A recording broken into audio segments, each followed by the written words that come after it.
Este es el contenido que tiene el proyecto. Tiene que tener en la primera parte el DBC, la descripción de la cantidad de equipos y requerimientos de personal. Este es otro separador. Otro separador es la descripción de la metodología de trabajo. Otro separador, las productividades de los equipos, que son las planillas de todos los equipos que están usando en sus diferentes tareas. 5, costo de operación de los equipos, otro separador. Después viene otro separador. Aquí vienen las planillas de costo de operación. Otra, sexto, es cronograma de movilización de equipo. Entonces ya hemos visto cómo sacar el cronograma. 7, presupuesto general de movilización de equipo. Y 8, métodos, descripción de características técnicas de los equipos, ¿no? Anexos y esas características técnicas, ¿no? Que ya hemos visto cómo hacer. Simplemente es encontrar las características y copiarlas. Y todo tiene que estar bien ordenado. Entonces, yo voy a añadir una rúbrica, ¿sí? Y les voy a mostrar donde está la forma de evaluación.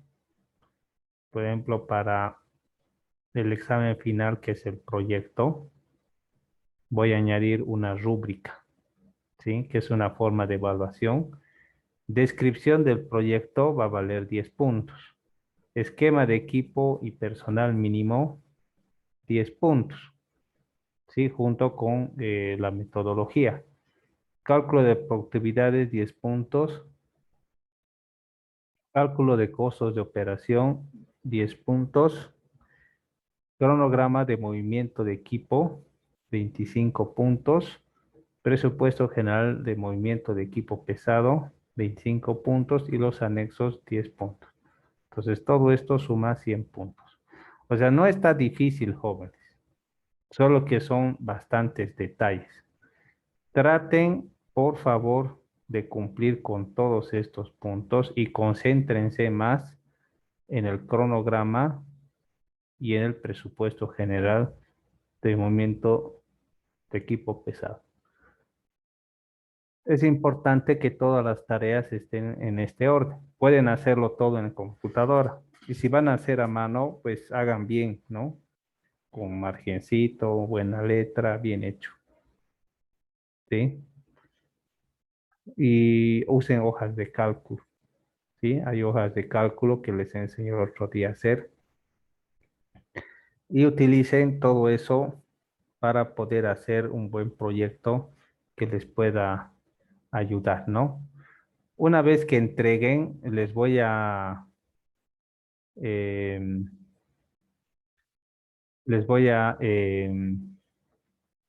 dar la oportunidad de entregar 2 veces, ¿sí?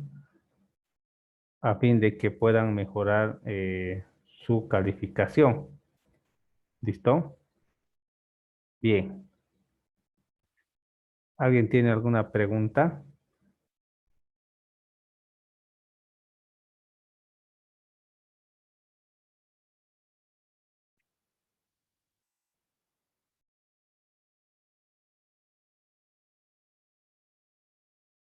No sé si nos puede mostrar un proyecto ING como la anterior vez. A ver, un proyecto que valga la pena. A ver, déjenme un momento.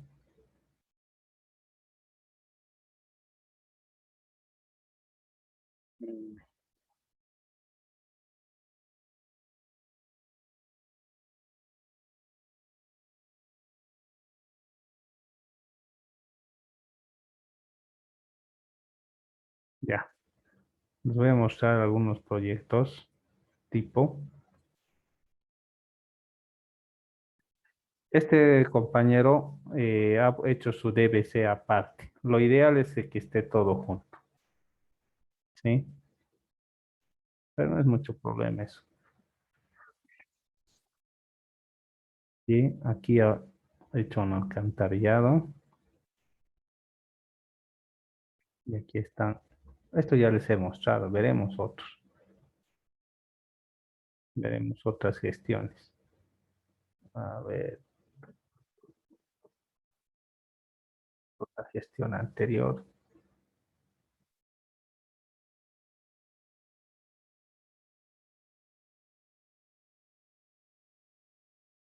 Entonces,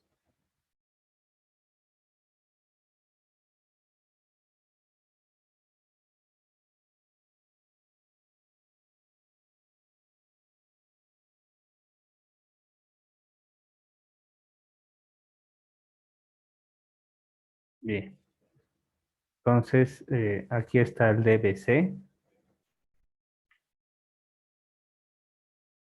que está aprobado. Fíjense, lo he hecho con margencito, bien bonito el DBC. Eso es simplemente ordenar un poco, ¿no? No hay que hacer mucho trabajo. Este es un trabajo de movimiento de tierras, desmonte en terreno, sin clasificación y conformación de terraplén. 110 días calendario y fíjense, cuesta como 7 millones de bolivianos. O sea, es harta plata, ¿no? Aquí están sus datos. Miren dónde está ubicado. Este es el DBC. Todas sus cosas que está pidiendo acá están ahí en el DBC. Esto continúa harto. Inge, una preguntita. ¿Mm? El monto de movimiento o sea, del costo que vamos a sacar, el monto total, ¿tiene que coincidir más o menos o en su cabalidad con el monto del proyecto? No, tiene que ser menos, porque ustedes solo están haciendo de movimiento de equipo pesado, pero puede haber otros trabajos como obras de arte y otros trabajitos que no necesitan equipo pesado. Sí, tiene que ser menos, no igual, en proporción a los trabajos, ¿no? Porque puede haber un trabajo que sea tendido de tubería, pero para la máquina solo hace excavación, pero no hace el tendido de tubería. Y ese tendido de tubería puede ser el 50% del costo del proyecto, ¿entiendes? Entonces no tiene que ser igual ni cerca, sino tiene que ser menos. Bien, aquí él ha escogido el equipo mínimo y lo ha hecho de esta forma. Bueno, está desordenadísimo esto, todos los equipos que va a utilizar. Aquí el personal, el cálculo de productividad de equipos. Este es el cálculo de costo de operación de los equipos. Son varias planillas.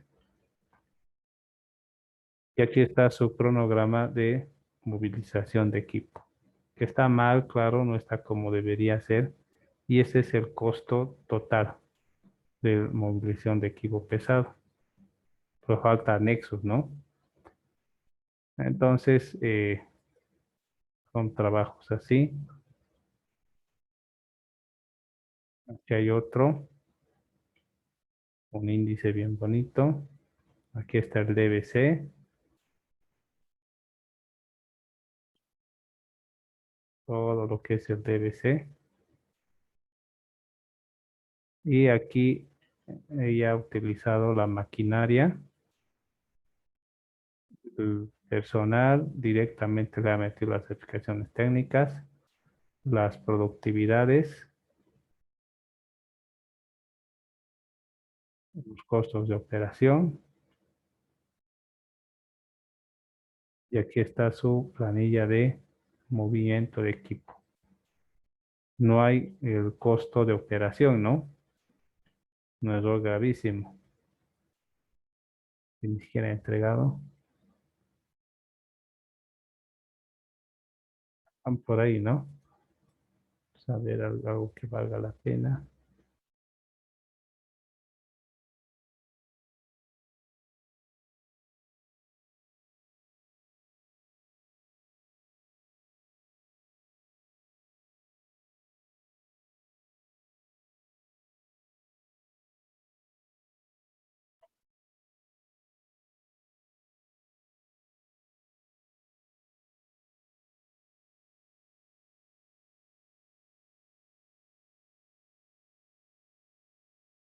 A ver, ¿qué tal esto?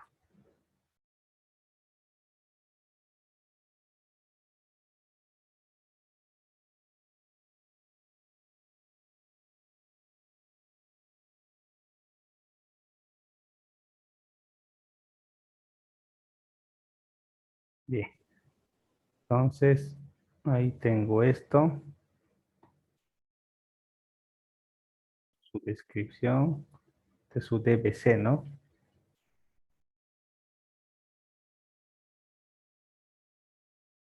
Aquí ya he hecho sus planillas, solo colocó la parte importante del DBC, costos de productividades, aquí he hecho su cronograma, costo de operación y sus especificaciones técnicas, ¿no? Esto está bien, sus especificaciones técnicas. Eso es lo que estoy pidiendo. Fíjense, eso, ¿sí?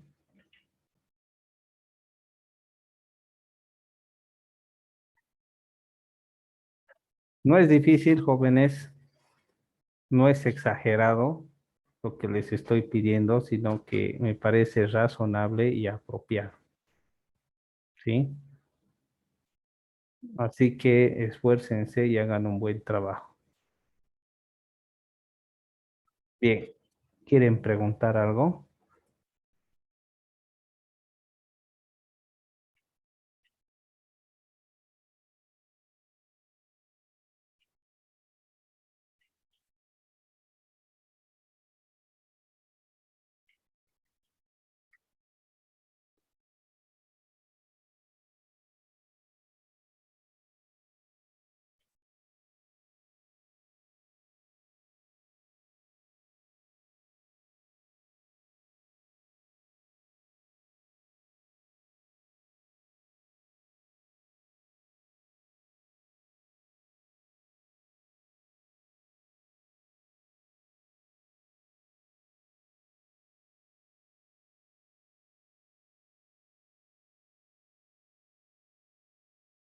A ver, La fecha de entrega, ¿me podría volver a repetir, por favor? a ver. La fecha de entrega, 21 de junio. Ya, está bien, Inge, gracias. Entonces, no es mucha la diferencia, ¿no? O sea, no falta mucho, ¿no? Sí.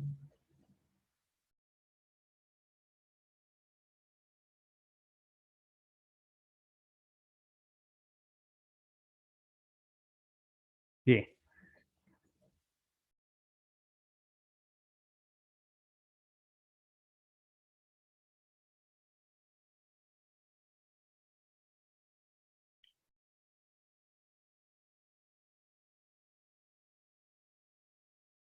Ya solo espero que no se les cargue todo encima, jóvenes, y a última hora quieran hacer todo, ¿sí? O sea, que vayan haciendo y les va a ir bien en ese sentido. Bien, vamos a ver ahora algo introductorio que es muy importante que, bueno, yo considero que es muy importante que estén al tanto, ¿ya? Porque la idea de este curso es aprender todo lo que tiene que ver con maquinarias. Les voy a mostrar algo y van a estar muy atentos.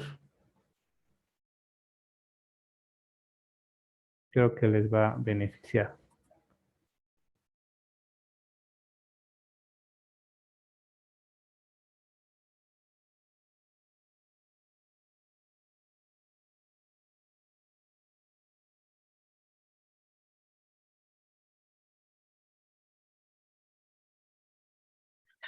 Una carretera es una infraestructura de transporte que tiene como propósito la circulación de vehículos.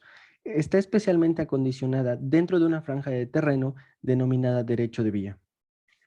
En México, al igual que en muchos otros países, la red carretera es la infraestructura de transporte más utilizada, La red carretera nacional, que se ha desarrollado a lo largo de varias décadas, comunica casi a todas las regiones y comunidades del país.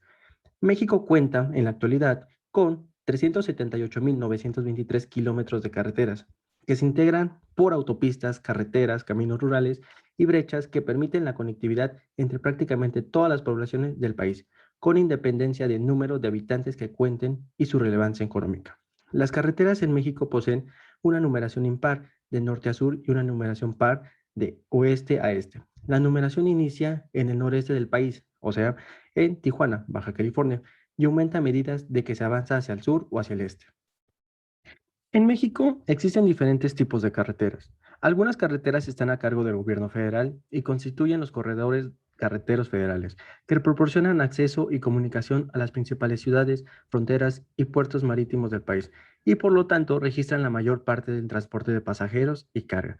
Algunos tramos son libres, es decir, que circulan por ellas no tienen costo. Otras son de cuota, en las que se debe pagar un peaje para ser utilizados. Además de las carreteras federales, están las carreteras estatales, que como su nombre lo indica, son responsabilidad de los gobiernos de cada entidad federativa e incluyen carreteras pavimentadas, revestidas, caminos rurales y brechas. A su vez, en México también existe otra clasificación según su superficie de rodamiento, en la cual podemos encontrar 5 tipos.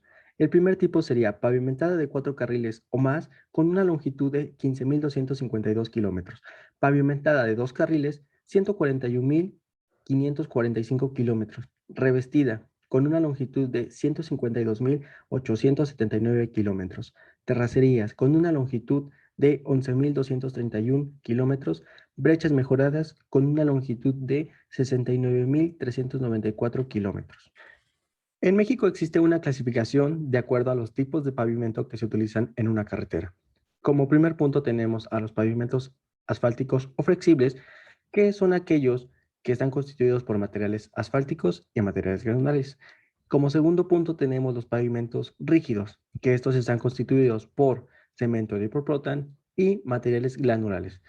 Entre otra clasificación, son aquellos donde se utilizan adoquines o empedrados como uso estético. En este video solo nos enfocaremos al punto número 2, es decir, el proceso constructivo de un pavimento de concreto. Los pavimentos de concreto son reconocidos como una solución vial debido a que, siendo competitivos en términos de costos de construcción, destacan además por su larga vida, por su resistencia y por ser ecológicamente amigables. Entre sus principales fortalezas se debe considerar sus menores costos de mantenimiento y el menor costo de operación vehicular.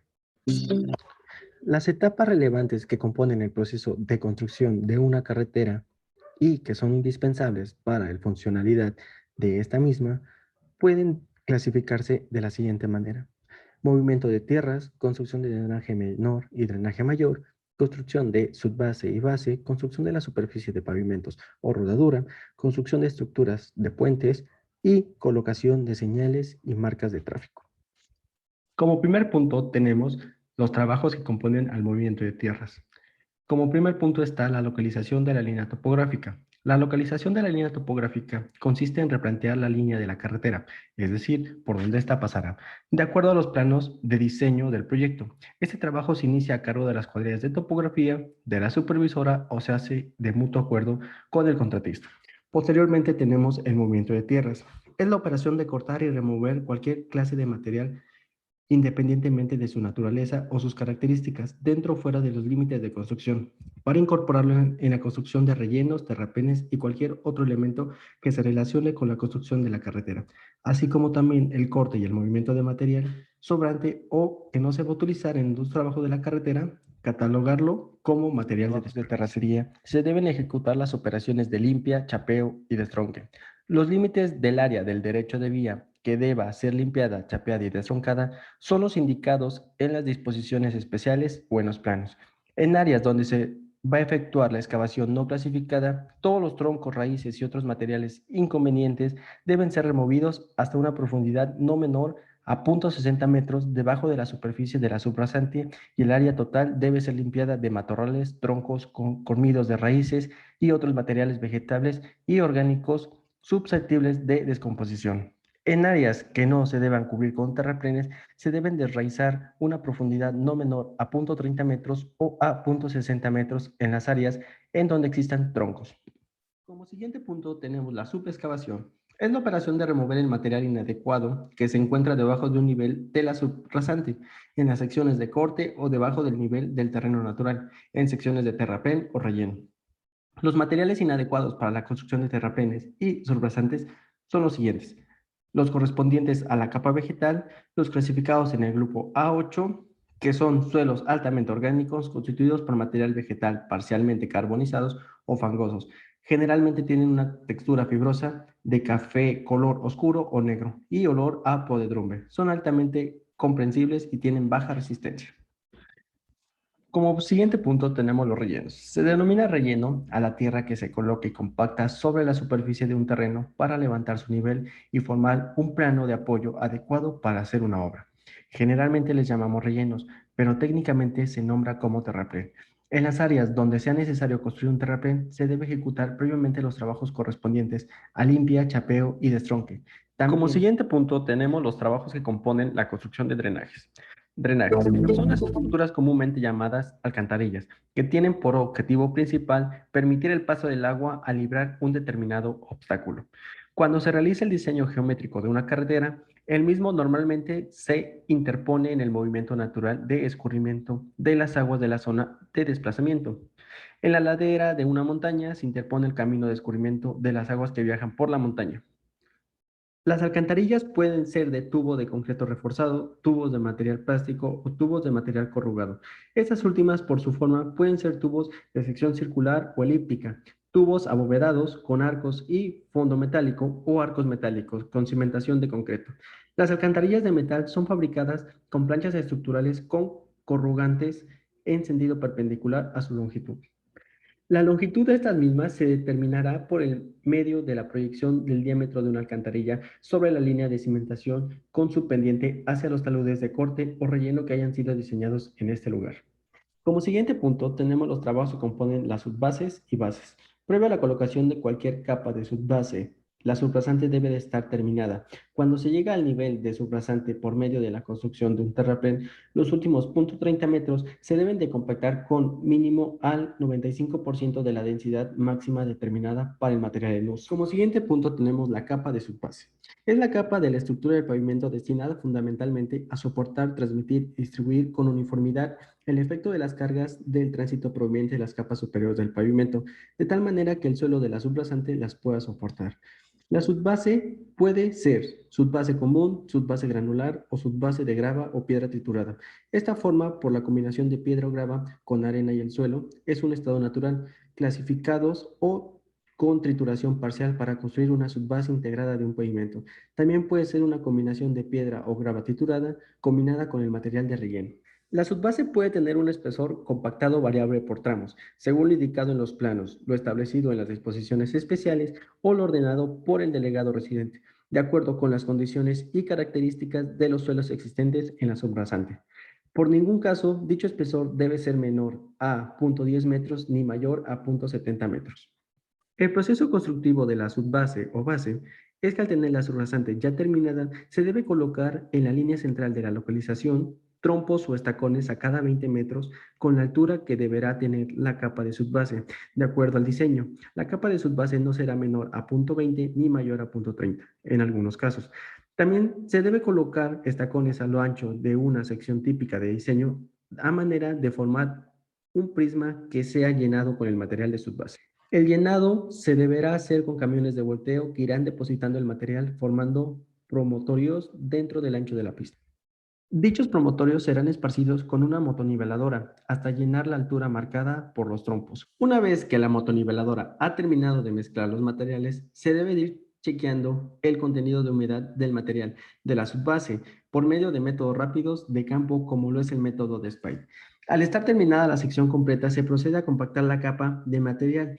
Esto se hace por medio de vibrocompactadores lisos para obtener el 100% de densidad máxima determinada por el método de Armstrong. Siguiente punto, una vez teniendo nuestra subbase y nuestra subrasante, se procede a la implementación del concreto. Los materiales para pavimentos de concreto hidráulico deben ser los marcados por las normas de la SST y diferentes organismos, dentro de los que compete que los cementos hidráulicos deben cumplir con los requisitos de la sección con una resistencia de 28 megapascales o mayor. Un agregado fino que debe consistir en madera natural o manufacturada y un agregado grueso que debe consistir en grava o piedras trituradas, parcialmente o sin triturar. Antes de la colocación del concreto, la limpieza de la superficie a cubrir debe ser esencial. La superficie deberá ser barrida con una escoba mecánica y limpiada con aire comprimido por medio de un compresor para retirar todo tipo de material del suelo extraño, y después la superficie debe ser revisada visualmente para verificar que no existan grietas, descaros, depresiones o cualquier otro efecto que pueda perjudicar la buena ejecución del trabajo procediéndose. Contar con pavimentadoras o terminadoras autopropulsadas, capaces de extender, consolidar, enrazar y acabar con el concreto fresco colocado frente a ellas. Las pavimentadoras deben estar equipadas con controladores eléctricos, un tornillo sin fin, vibradores y aprisionadores, barra o rodillos, placas niveladoras y formatelas y aisladoras o allanadora. El siguiente punto es la carpeta de rodadura. Está conformada por mezclas de concreto hidráulico. Los elementos de diseño especifican diseños de mezcla con módulo de ruptura a la flexión MR superiores a 42 kilogramos sobre sentido cuadrado o equivalente a un F'C de 280 kilogramos sobre centímetro cuadrado. Posteriormente, se tienen las juntas. Son las que finalmente determinan las dimensiones de las losas del pavimento y permiten controlar la formación de fisuras inmediata, tanto a edad temprana como en servicio. Las funciones que tienen estas es delimitar el tamaño de las losas, brindar transferencia de cargas, permitir el movimiento y dividir la construcción, para controlar y reducir los efectos perjudiciales del agrietamiento o transferir las cargas entre losas adyacentes. Se acude al uso de hierros redondos de distribución o barras de anclaje y pasadores. Los pasadores son barras de acero que se colocan en las juntas transversales para transferir las cargas y restringir el movimiento horizontal de las losas. También están las barras de unión. Estas se colocan en las juntas longitudinales para meter ancladas las mismas, garantizando de esta manera que éstas provean una transferencia de cargas. Los pasadores van de acuerdo al espesor del concreto. Para un espesor de 13 a 14 centímetros, se ocupan pasadores de 40 centímetros de longitud y una separación de 30 centímetros. En un espesor de 20 a 30 centímetros, se ocupa una separación de 45 centímetros y una longitud de 30. En un espesor de 43 a 50 centímetros, se ocupa un pasador de 55 centímetros de longitud y a una separación de cada 45 centímetros. Una vez terminado de vertir el concreto, se procede al curado de este mismo. Posteriormente a estos pasos, se colocan la señalización. Entre estas marcas pueden ser rayas, símbolos, leyendas, botones reflejantes, boyas y delimitadores, todo de acuerdo al tipo de lo que se quiera ocupar en dicha carretera. Los aspectos importantes a considerar en una carretera es la pintura. En México existen diferentes tipos de pintura. Tal así es como el amarillo, que indica prevención; el azul, que indica servicios o información turística; el blanco, que indica restricción, información general; naranja, zona de obras; rojo, que significa alto y prohibido; verde, que significa información de destino; y verde limón fluorescente, que indica cruces escolares. Asimismo, también en zonas de curvas se procede a la colocación de cintas metálicas. Estas como prevención y en algunos casos para evitar accidentes.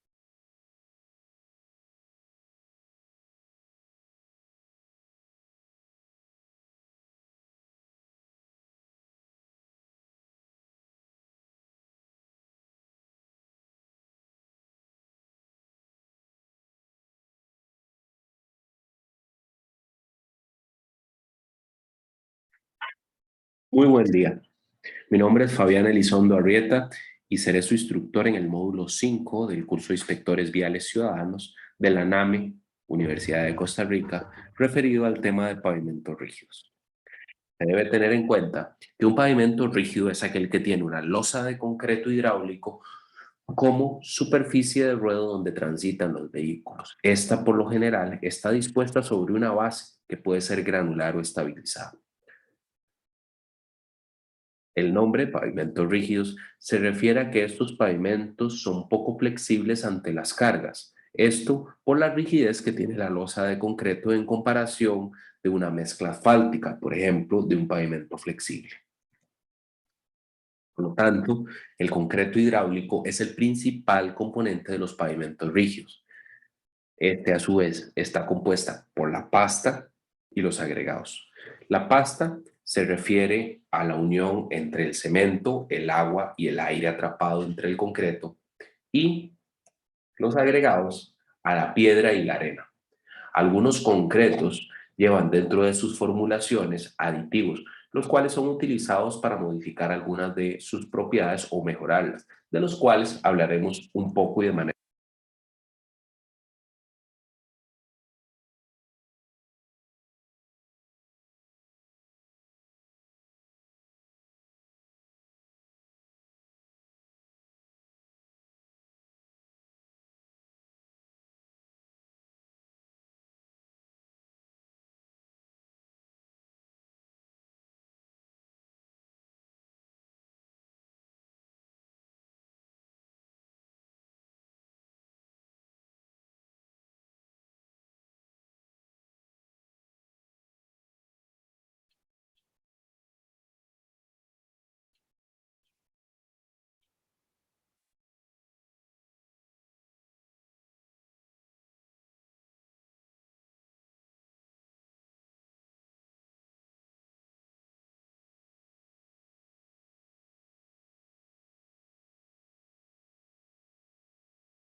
Estimados alumnos, continuando con el curso, hoy día en el curso de Ingeniería de Transportes 2, tenemos lo que es el tema de movimiento de tierras y maquinarias, el punto 2.1, para lo cual vamos a ver un video sobre el trabajo de maquinarias en obras viales.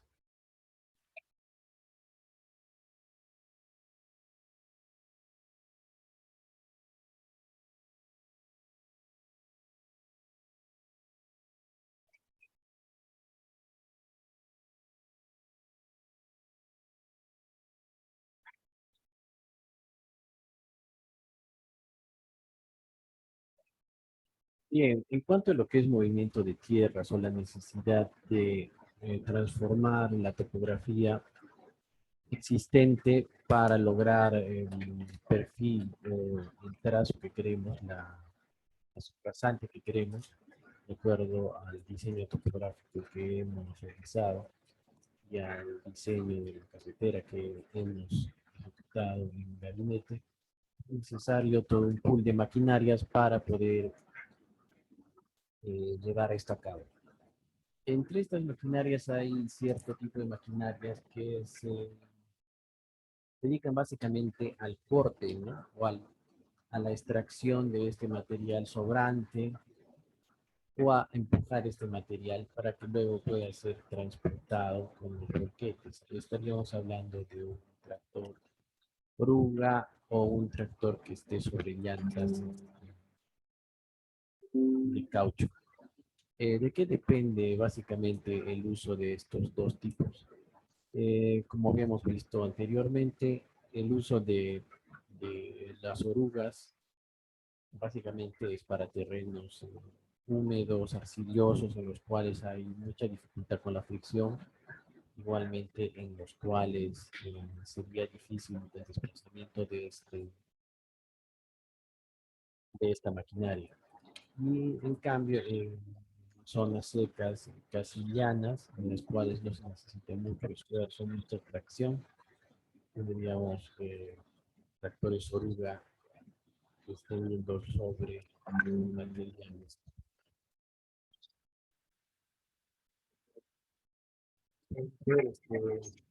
La que va a hacer una combinación de una planta que en este caso sería una oruga,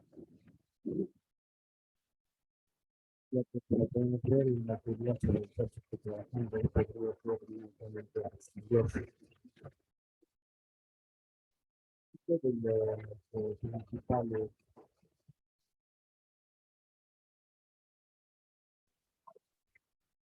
materiales de compactar. No existe que rodillas puede ser nada más que el laboratorio, podría ser también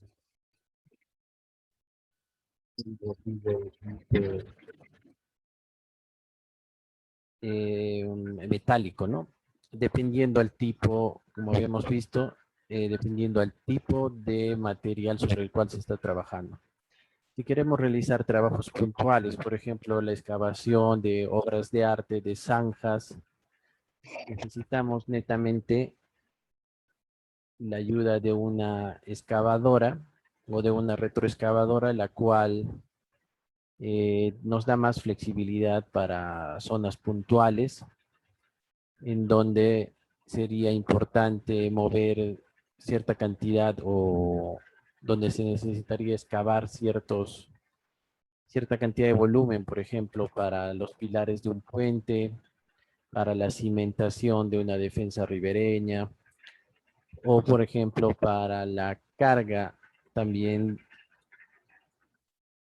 de material en zona puntual hacia los volquetes y puede transportar el material, ¿no? Podría ser uno de los principales herramientas para tener en cantera, por ejemplo, ¿no? Luego de haber zarandeado, explotado, manipulado el material, pasaríamos entonces a cargar este material para luego ser transportado y enrasado, distribuido. Entonces, esta maquinaria, el cargador frontal, es una herramienta muy versátil. Tenemos herramientas complementarias también, que son como, por ejemplo, esparcidores de materiales, que es lo que estamos viendo en pantalla. Estos se cargan con material especial, digamos, material de préstamo para hacer relleno en zonas en las cuales queremos obtener una cierta nivelación.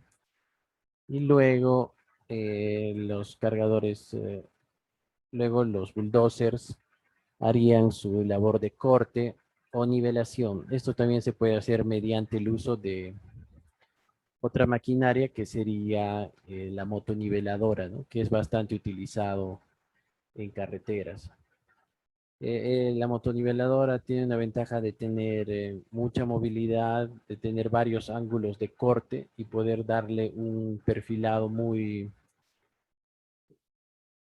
adecuado para la vía. Por ejemplo, es la que nos permitiría tener el bombeo o la inclinación necesaria para que una vía tenga la pendiente necesaria para la evacuación de aguas pluviales.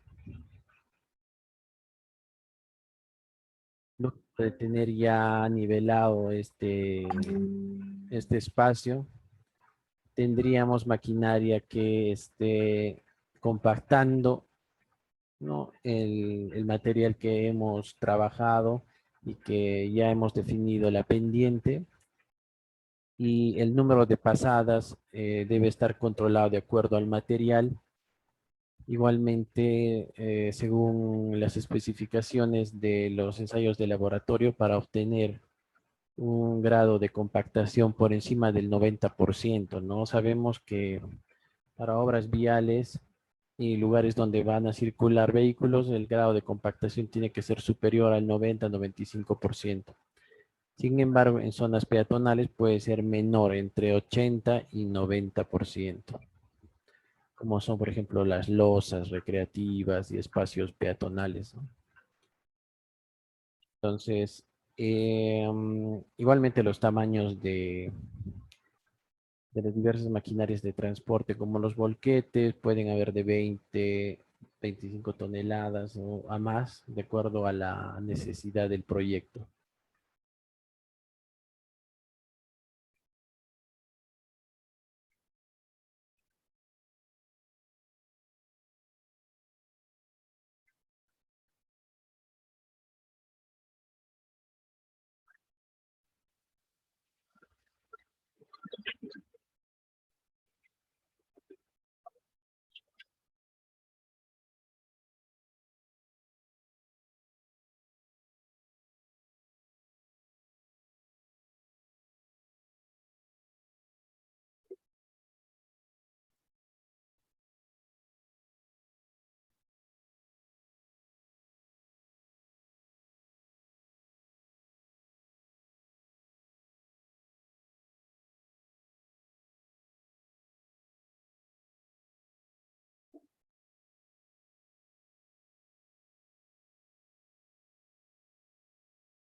Bien, por otro lado tenemos, como les explicaba, la maquinaria para poder hacer el perfilado, que es la motoniveladora, la cual, como les dije, ya tenían diversos posibilidad de dar diversos ángulos para lograr el bombeo correspondiente a la sección transversal del vehículo.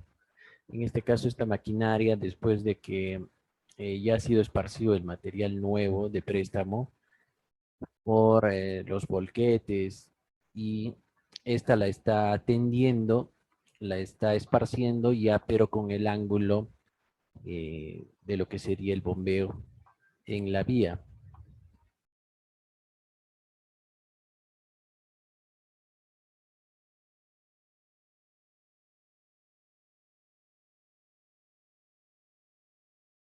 En el fondo podemos ver también una retroexcavadora que estaría haciendo trabajos puntuales. Aquí tenemos la ejecución sobre una vía urbana, por ejemplo, en la cual se ha tenido que hacer algún trabajo de reposición o adecuación. Posiblemente esta vía ya había cumplido su ciclo de vida o estaban haciendo algún trabajo neto de mantenimiento de algunos tramos. Entonces, pasada tras pasada, la retroexcavadora, la motoniveladora empieza a dar la pendiente correspondiente a la sección transversal de la vía.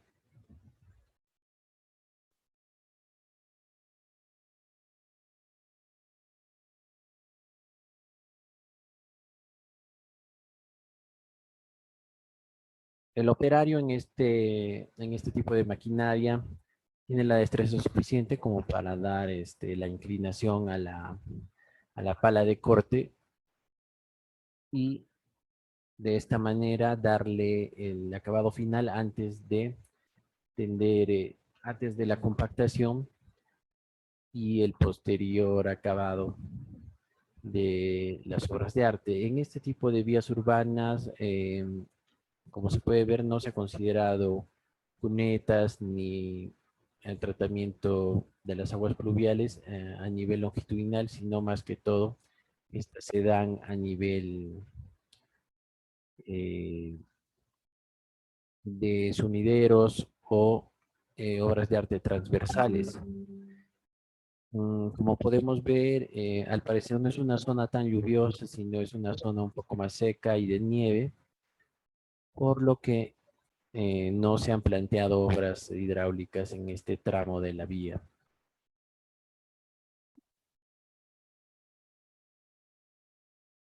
Vemos que los volquetes están destinados básicamente al transporte y al tendido de el material para luego ser esparcido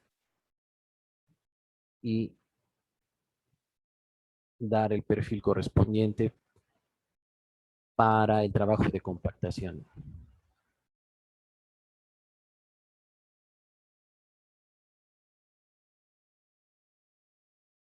Existe maquinaria especializada para hacer el trabajo del tendido. Sin embargo, aquí lo están haciendo de forma un poco manual,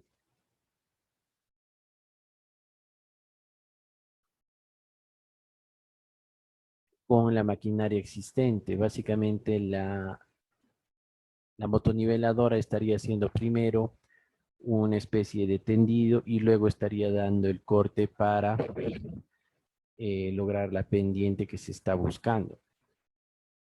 En obras viales un poco más grandes se tiene maquinaria especial para realizar el tendido, como habíamos visto en un video anterior.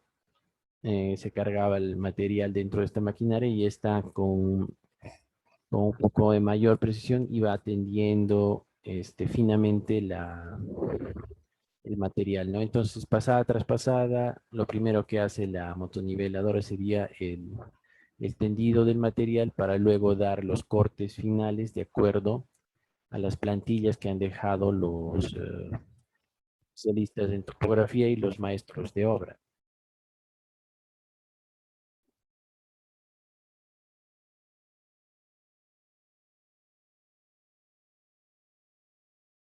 En este caso, ya luego de haber tendido, ya está dándole una especie de corte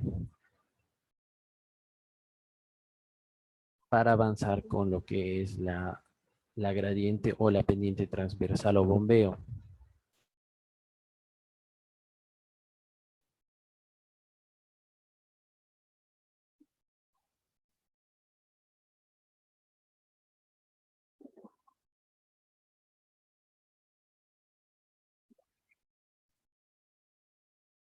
Como podemos observar, este material se va tendiendo, primero a los lados de izquierdo, derecho, a los lados de la vía, y luego se empieza a trabajar para la parte del centro. En este caso ya estaría haciendo un afinado, un corte de la parte central de esta vía urbana. Y también vemos a los especialistas en topografía que están haciendo el control de la pendiente del bombeo, que claramente se nota que está hacia el lado izquierdo de la vía.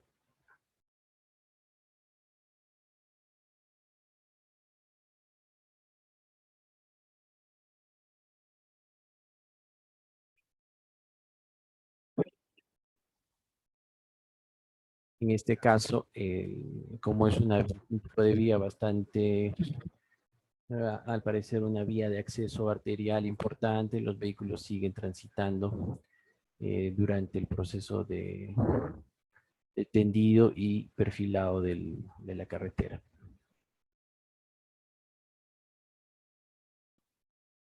Bien, veamos otro ejemplo de otra vía de entorno rural, en la cual se está ampliando posiblemente la capacidad de una vía ya existente y se está construyendo una vía alterna, ¿no? Para maximizar la capacidad de esta vía. En este caso, se han amontonado en varios sectores el material de préstamo, y la motoniveladora estaría esparciendo, estaría tendiendo este material a lo largo de la carretera.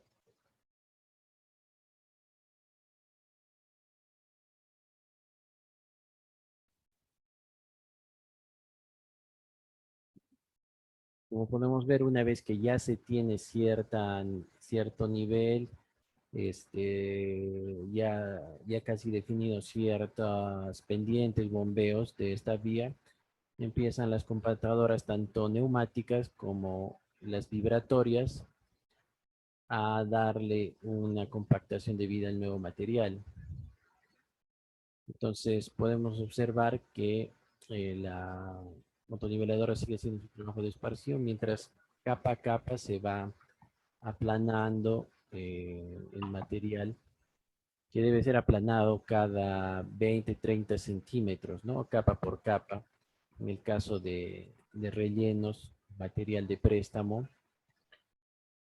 para lograr un nivel de compactación adecuado, ¿no? En el caso de tener bases y subbases, esto debería ser compactado cada 20 centímetros o 30 centímetros para lograr una compactación adecuada de todas las capas. Habíamos visto también que hay diferentes tipos de compactadores, neumáticos y lisos, por ejemplo, vibratorios, y que su uso dependía del tipo de material sobre el cual se estaba compactando, ¿no? Si eran materiales finos o con gravas, ¿no? O el tipo de material de préstamo que se está utilizando.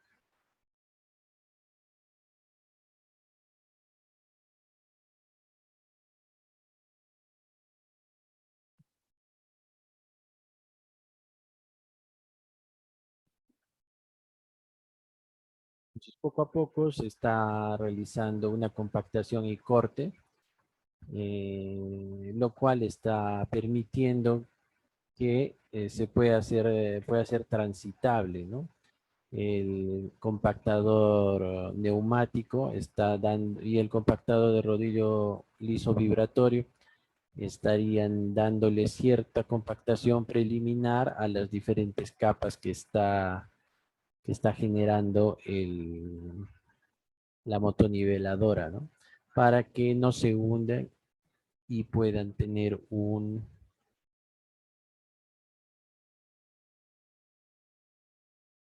mejor compactación al tener un mayor espesor de capas.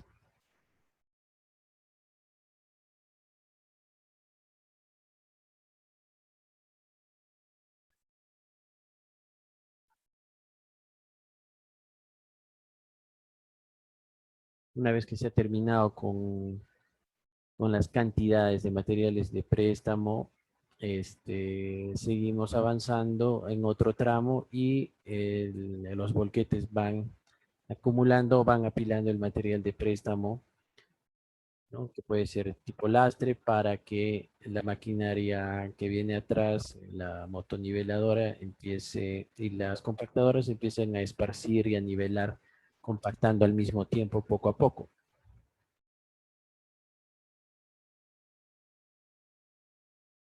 Entonces, así poco a poco van avanzando con la distribución y el enrasado, la distribución del material a lo largo de toda la vía, ¿no? Son una serie de varias pasadas con las que va quedando poco a poco nivelada la vía. Entonces, el rendimiento de estas maquinarias depende más que todo del número de pasadas, por hora, la cantidad de material que está distribuyendo y está esparciendo. Si es que está realizando solamente actividades de corte perfilado o si es que está distribuyendo en cierta cantidad que ha sido movilizada por los volquetes.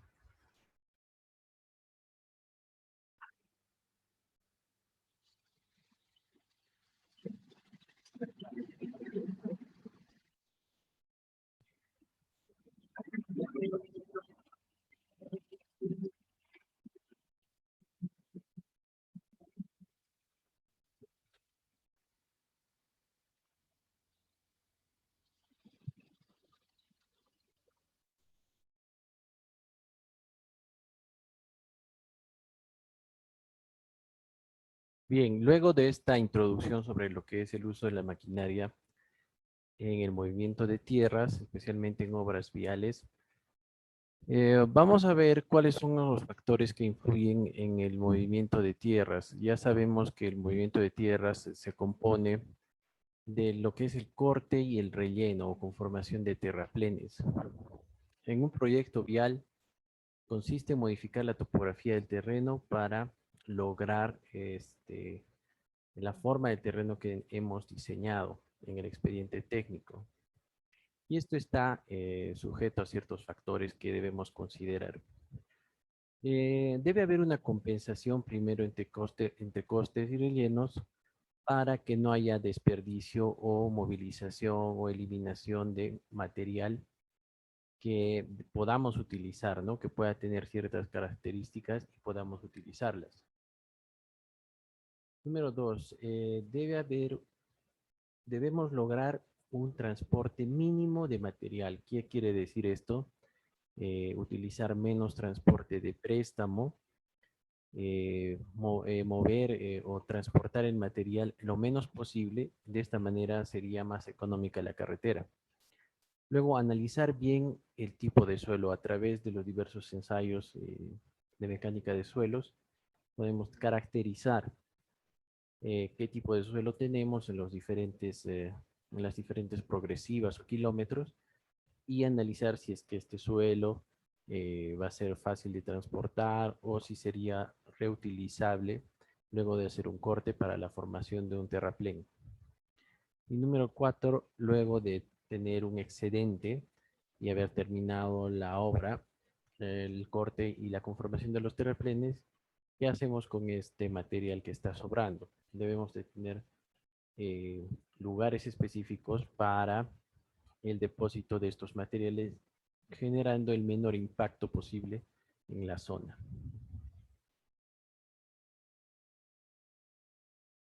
Como podemos ver aquí, este sería una especie de trazo rasante, ¿cierto? Que sería lo que nosotros estamos planteando.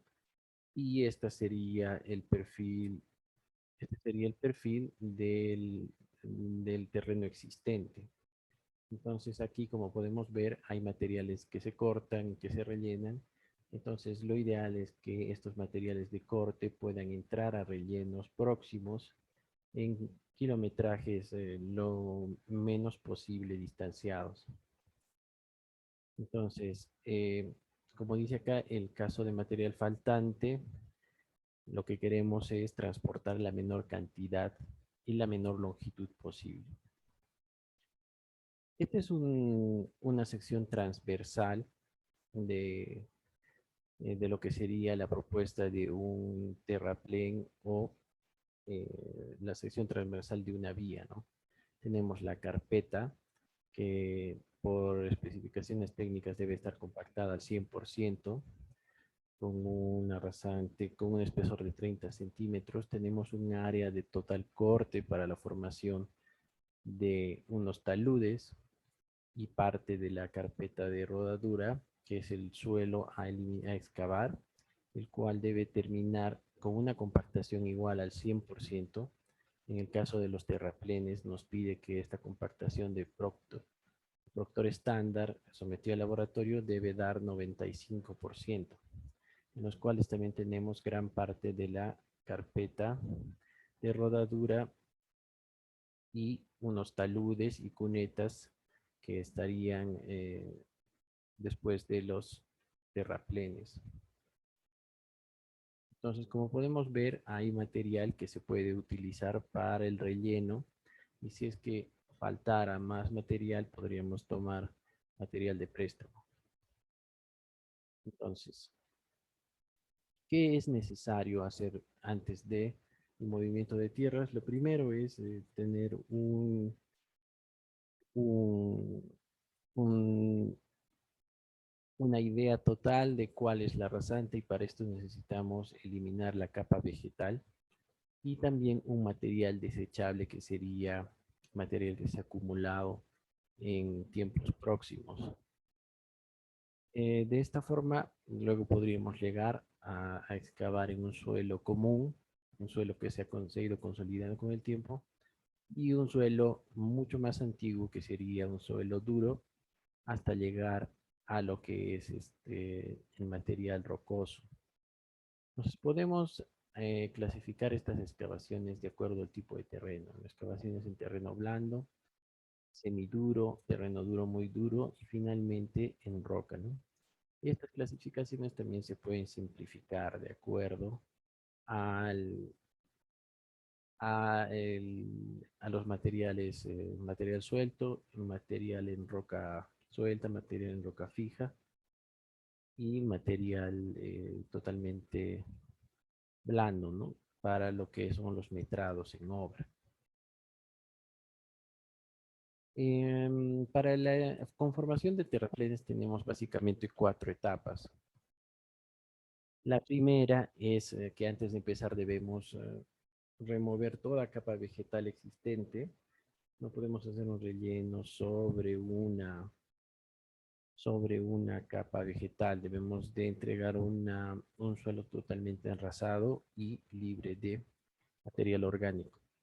La tercera etapa es lograr un espesor dado por las especificaciones del pavimento, de la estructura del pavimento, y que estaría también con una resistencia del 100% del Proctor estándar.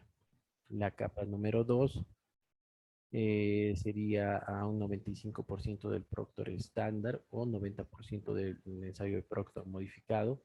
Y finalmente la primera capa, que sería la capa más pegada a la carpeta de rodadura o asfalto, ya sea rígido o flexible, que debe tener un 100% de compactación en Proctor estándar y debe tener un mínimo de 30 centímetros.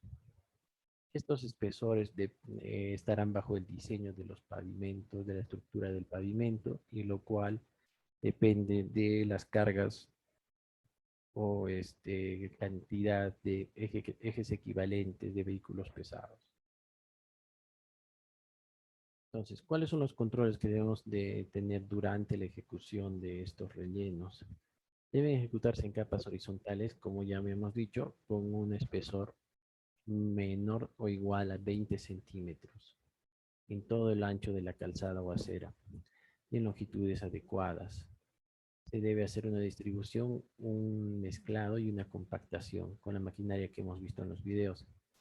En caso de ser transportado y vaciado mediante camiones u otro equipo de volteo, como eran esos equipos esparcidores de material, esta distribución o esparcimiento debe ser hecho con un bulldozer, o sea, con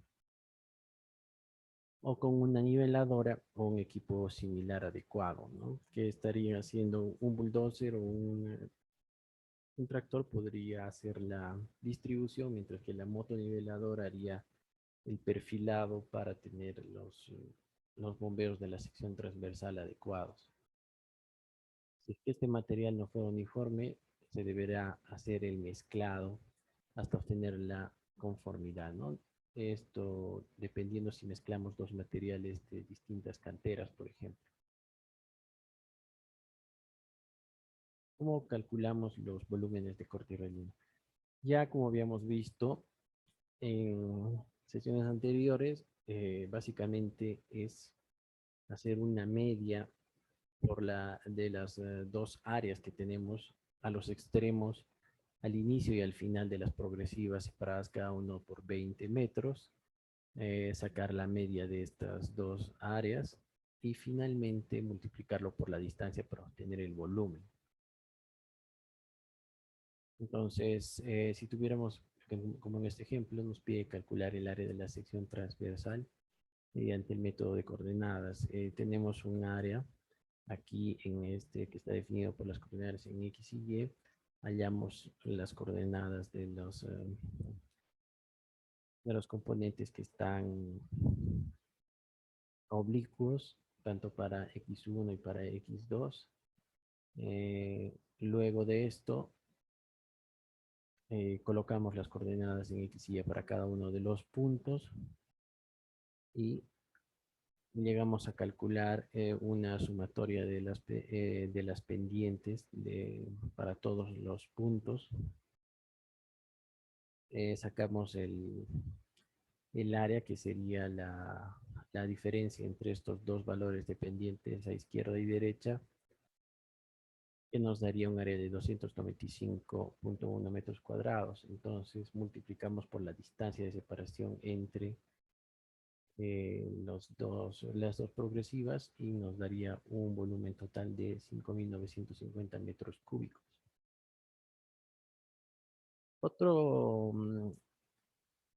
Otra definición que es muy importante tomar son los factores de compactación y esponjamiento. ¿Para qué sirve esto?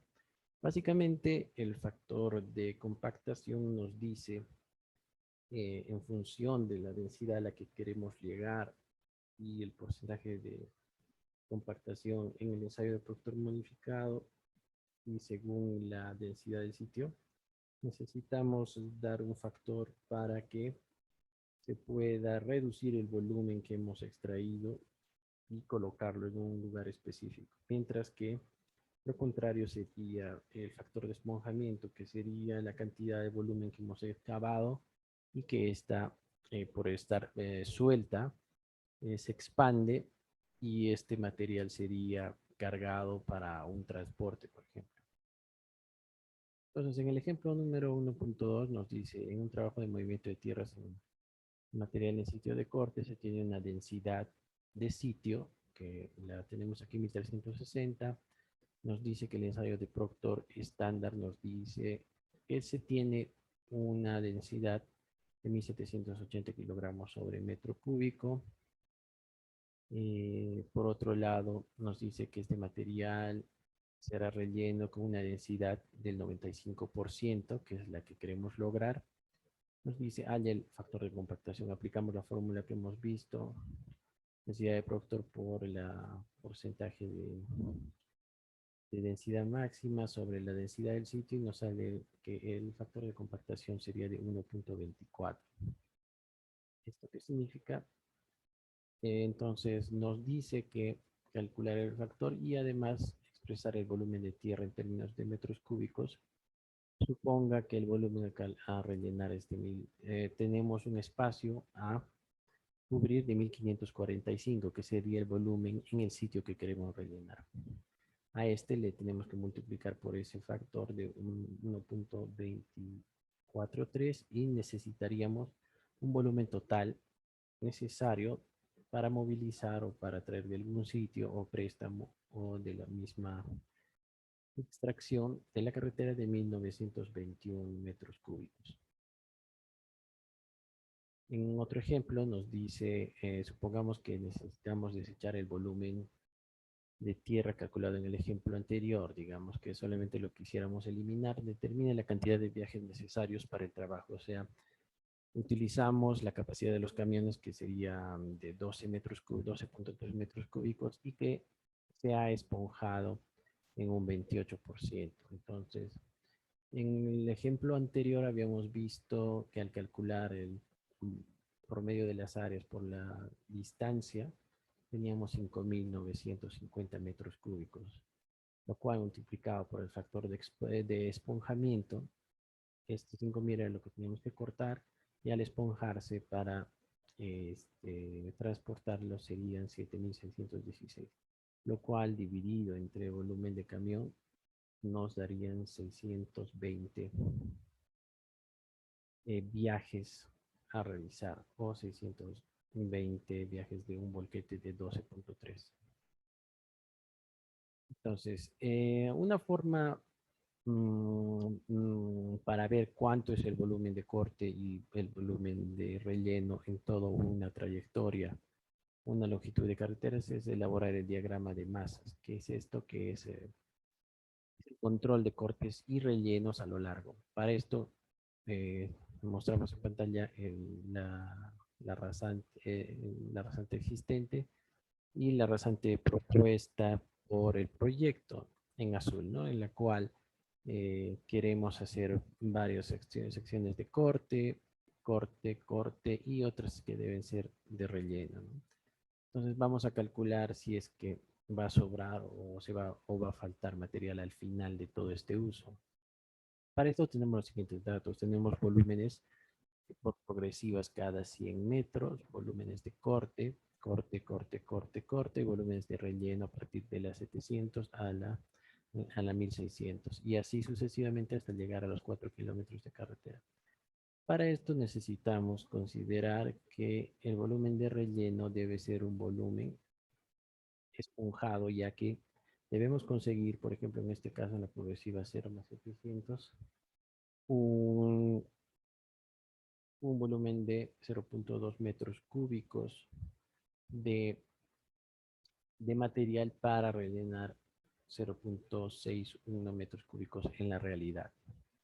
Luego hacemos una acumulación de volúmenes de acuerdo a los signos positivos y negativos. Por ejemplo, aquí todos los que están en corte van sumando a acumulación, serían positivos, y los de relleno serían negativos. Entonces, ¿cómo veríamos esto si es que lo ploteamos?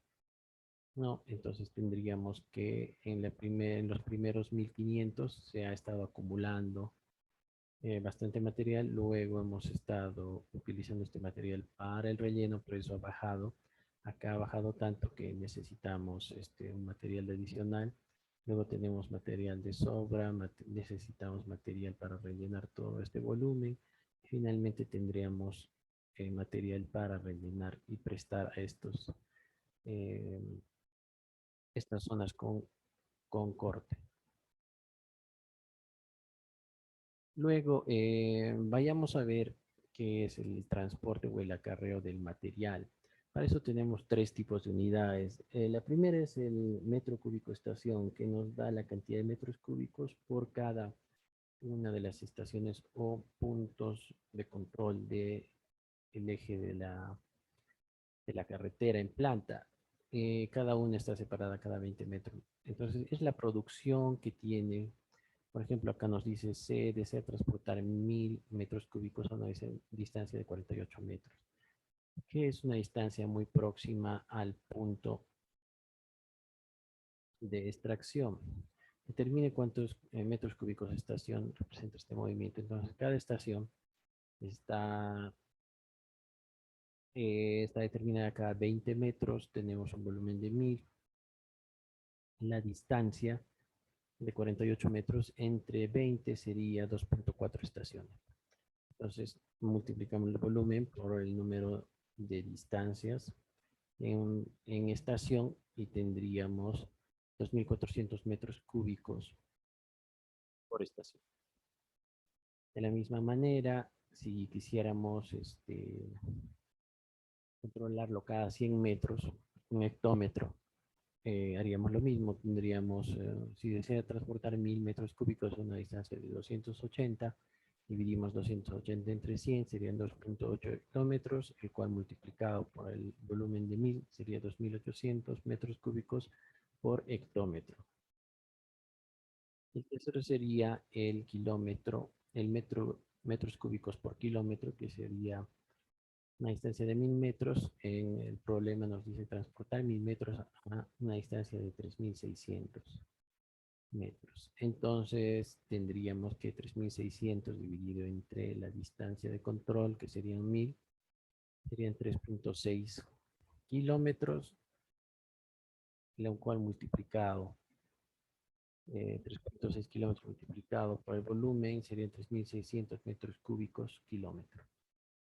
¿Para qué hemos hecho esto? Básicamente para lograr definir los límites de acarreo. Existe un acarreo libre en el cual las distancias de movilización de este material de corte son muy cortas, ¿no? Son bien cercanas al lugar de producción y se hacen básicamente con la misma maquinaria con la que estamos extrayendo, ¿no? No necesitamos volquete, se hace con la misma maquinaria de extracción, ya sea cargador frontal o ya sea con una retroexcavadora o excavadora. Y esto nos permite hacerlo con hasta una distancia de 300 metros. Si es que superamos la distancia de 300 a 800 metros, ya se llamaría una distancia de acarreo económico. ¿Qué quiere decir? Que la distancia no es tan lejana, es intermedia, y para esto utilizaríamos la unidad de metros cúbicos por hectómetro. Y para una distancia de acarreo especial, quiere decir que si superamos llevar el material más allá de 1 kilómetro, quiere decir quizá a otra cantera o a otra zona donde debemos de trabajar, básicamente sería en metros cúbicos por kilómetro. Entonces, ¿cuáles son los costos? Esto nos lleva a determinar costos de excavación. Tendríamos una excavación común que incluye los trabajos de excavación, el acarreo libre, como habíamos dicho, era menos de 300 metros, hacer una compactación y formación de terraplenes y taludes. Eso sería todo lo que conlleva hacer una excavación común. Y la excavación de material de desperdicio representa la excavación excedente. El costo es menor ya que no incluye el costo de compactación, solo el transporte al sitio de botadero. Quiere decir que vamos a llevar todo el material que se ha generado excedente y lo vamos a disponer en un lugar adecuado. Aquí dice un costo de control ambiental que también habría que pagar a los dueños de este lugar donde vamos a botar el material, y el costo depende de las personas que nos están facilitando, la comunidad que nos está facilitando el espacio. Se pueden dar dos situaciones, de que falte material. En ese caso recurrimos a un banco de préstamo.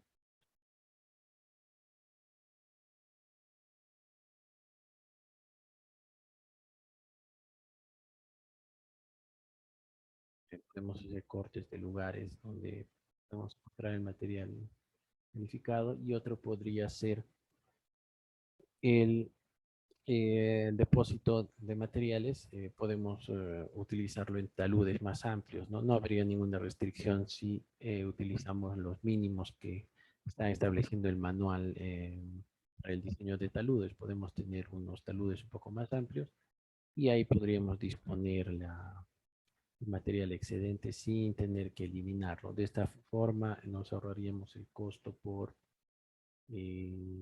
transporte, pero tendríamos que modificar las partidas de composición de terraplenes en los precios unitarios del proyecto. Entonces, aquí tenemos un ejemplo en el cual el movimiento de tierra para la construcción de una carretera se requiere determinar la máxima distancia a la cual es económico acarrear un material producto de los cortes dentro del proyecto. Entonces, ha habido un excedente y se quiere saber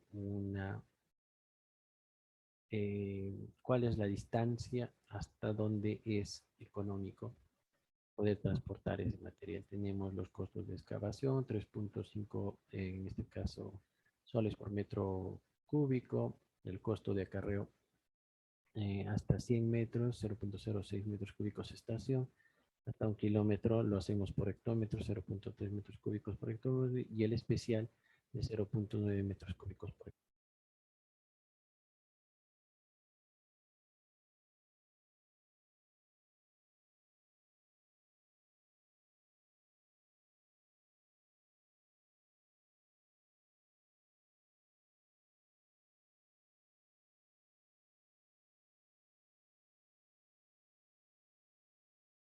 Bien, jóvenes, terminó la película.